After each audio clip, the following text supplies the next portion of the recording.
Hello, Pastor Deborah here again, and welcome.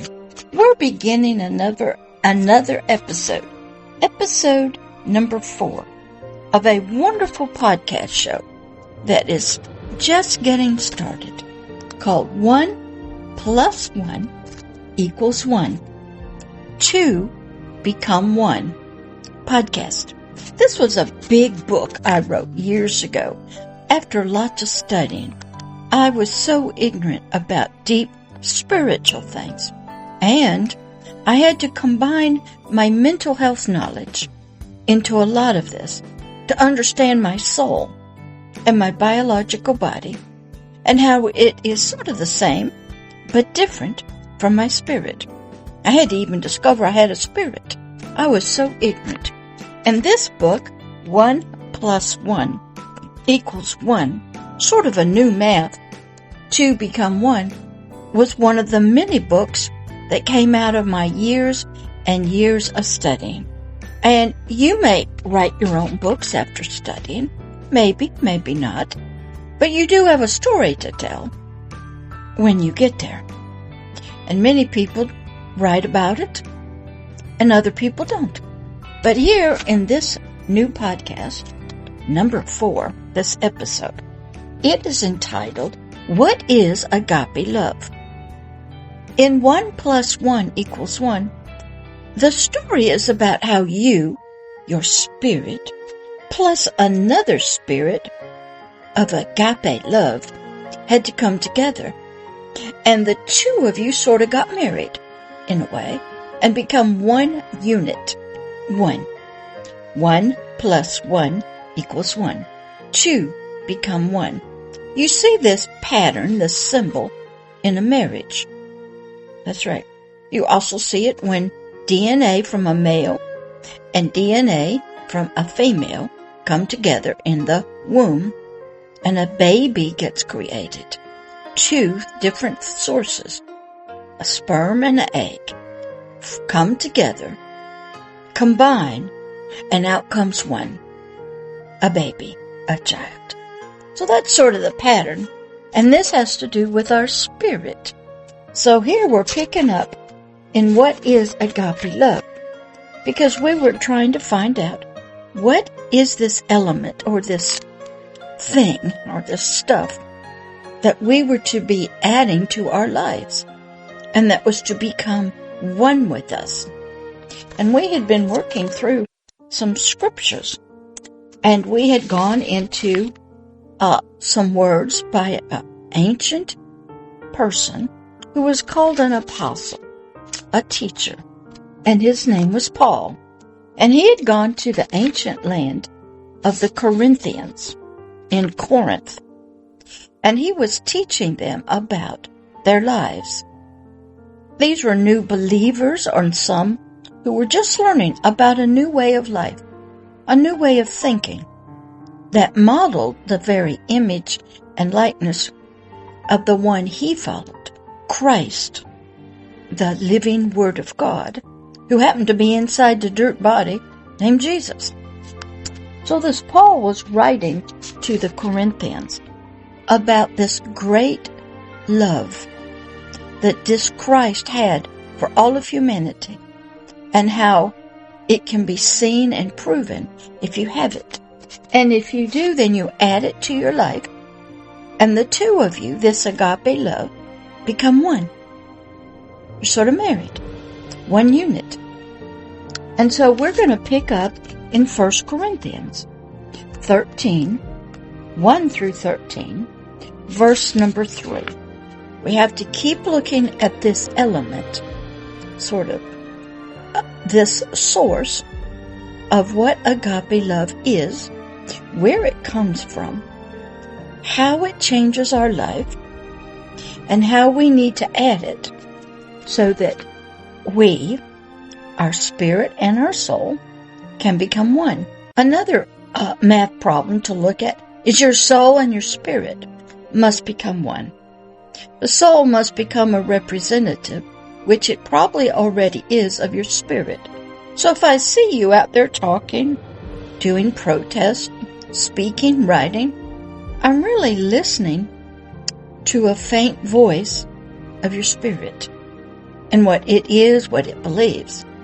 So this math problem, 1 plus 1 equals 1, I can look at it from your soul, which is part of your biological body, and all of its neurochemicals, and its 5 senses, added to your spirit equals 1 unit. Then I can look at this new math, 1 plus 1 equals 1, from your spirit being added to, being a part of, one with Agape Love, so that your spirit becomes something new and different. And so when your spirit speaks, maybe to your soul, we see something different than what we're seeing when it's just your soul and spirit that's in darkness. So let's pick up here in episode number 4 in 1 Corinthians 13, 1 through 13, about what is agape love and its importance in our lives, so we can know what we are adding and need to add to our life. All right, verse number 3. And though I, this is Paul speaking, bestow, I give all my physical goods to feed the physically poor. I give money, things. And though I give my physical body, I work, I serve, to be physically burned as a sacrifice, maybe like a soldier or a politician who dedicates their life to the government, the people. So he's showing you how our lives and our goods, our money, our treasures, our material wealth we have, and our own life can be given to serve others and to help other people. He says, even though I do those, and I do not have charity, agape love, and I don't do it for this deep spiritual type of love, and I'm not doing it from that foundation, doing these earthly physical sacrifices and giving my profits, my money away, maybe sacrificing my life, it profits me nothing, Paul says. I get no spiritual rewards.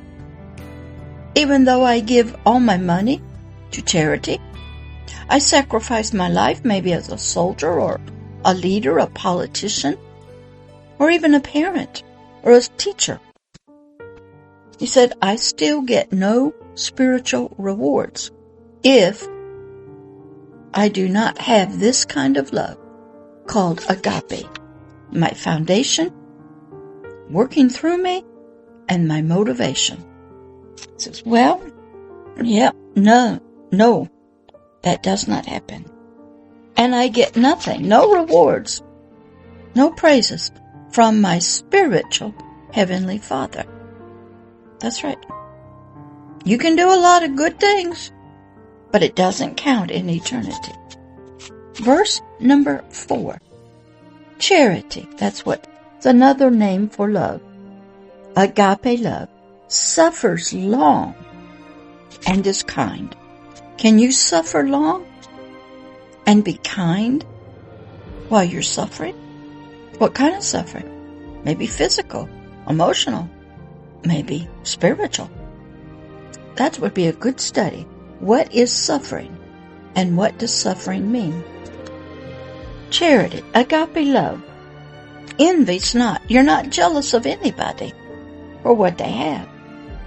You don't hate anybody. You don't look for revenge.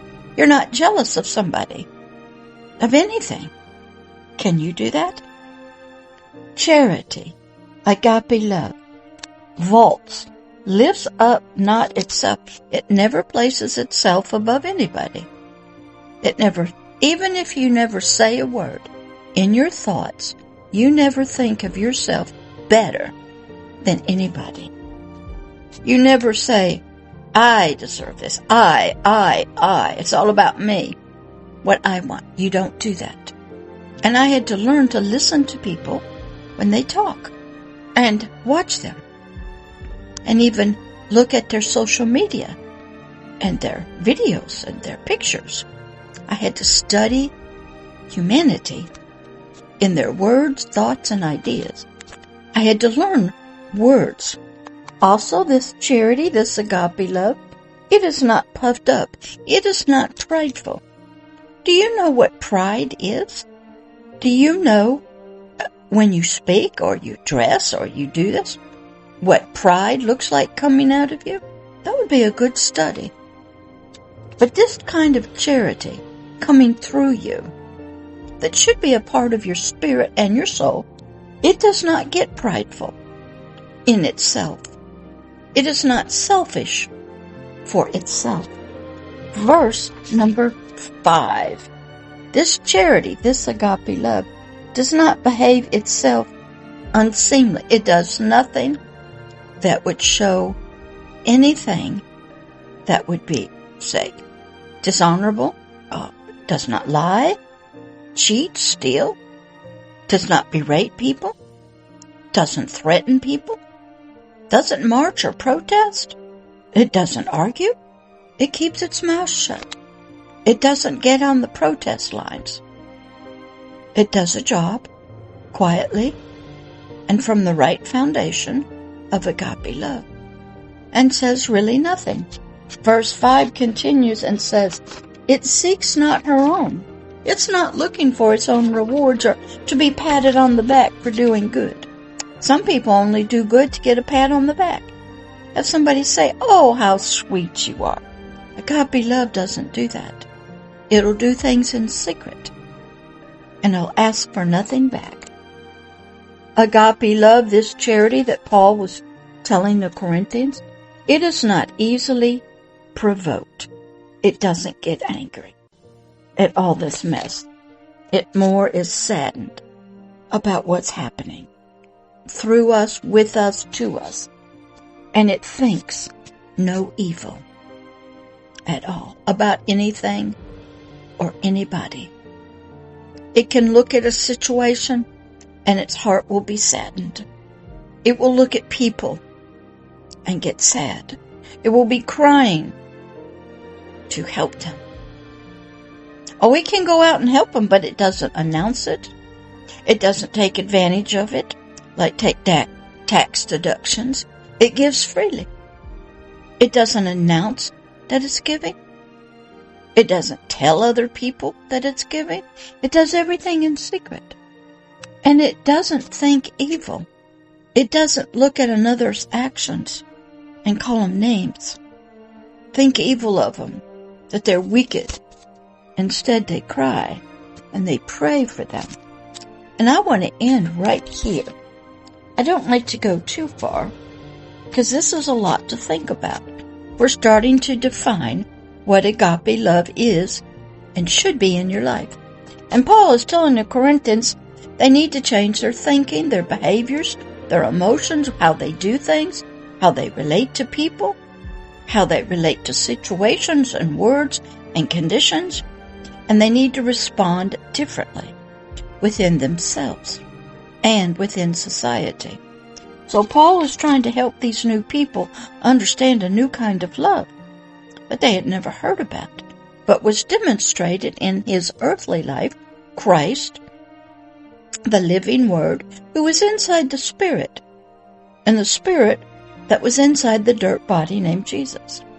Always try to explain that because we get confused sometimes. So here, Paul is telling the Corinthians, and he's defining what agape love is that needs to be added to their life. So you come back again on the next episode, and we'll pick up in verse number 6, and we'll keep working through what agape love is versus earthly sensual love, and how we need to add this to our life so that the math 1 + 1 = 1 becomes a reality in our spirit and in our spirit, soul, and physical body. That's right. All right, I'll talk to you on the next episode of 1 + 1 = 1 podcast here on the Hidden Kingdoms channel on YouTube. Don't forget, I will be putting the audio of this out also on YouTube and other free audio podcast shows. All right, I'll talk to you in the next episode. Bye-bye.